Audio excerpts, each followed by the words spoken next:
Good morning, everybody. Welcome to another Daily Market brought to you by Mike Bjork. Today is Monday, and it's June 26th.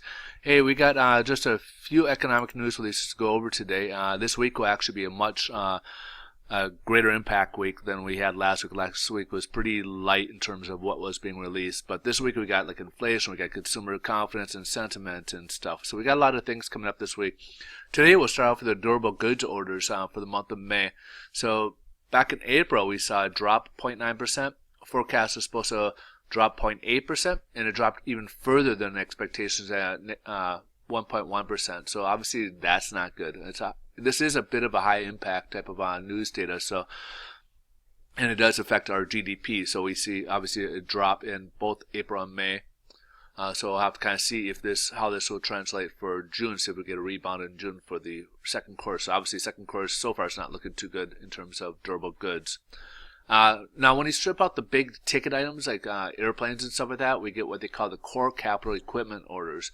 So these are the big ticket items so to help alleviate some of the volatility, kind of like what we do within in core inflation, where we strip out the volatility of food and energy.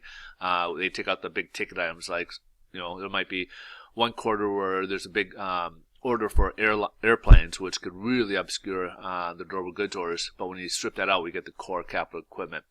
So back in April, we actually had an improvement. It went up 0.2%, and then we lost that gain basically in May. It dropped 0.2% in month of May. So let's go ahead and take a look here at the headline news. So far, the stock market's a little mixed. The Dow and S&P are both up, but it's not up a lot, and the NASDAQ is down.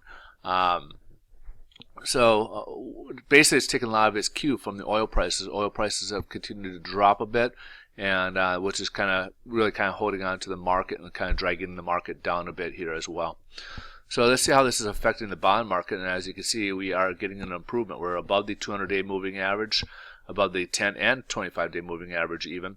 So right now we're currently about 6 basis points. This is only translated about 6 basis points right now for price improvement. So it's not really a difference in pricing right now compared to what we had on Friday, because it's only 6 basis points. Usually for any change in interest rates, it takes a good 12 basis points to have that difference there.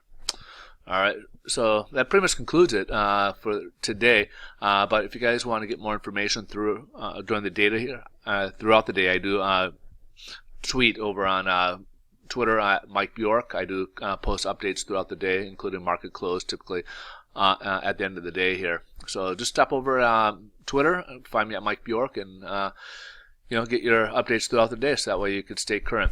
Also, if you guys are in the market for a mortgage, I'm a loan officer, so I do help out a lot of people with the purchases, with the pre-approvals and buying new properties, to people who are looking to refinance. Some of the refinances we're doing are people who want to take cash outs on the equity of their homes, and there's a lot of different things they're doing with it, to people who want to go from a 30-year to a 15-year fix. And we also got those who are going from ARMs into a fixed rate mortgage. So if you guys need any help, just please feel free to reach out. I hope you guys have a great rest of your day. We'll look forward to seeing you guys tomorrow. Bye-bye.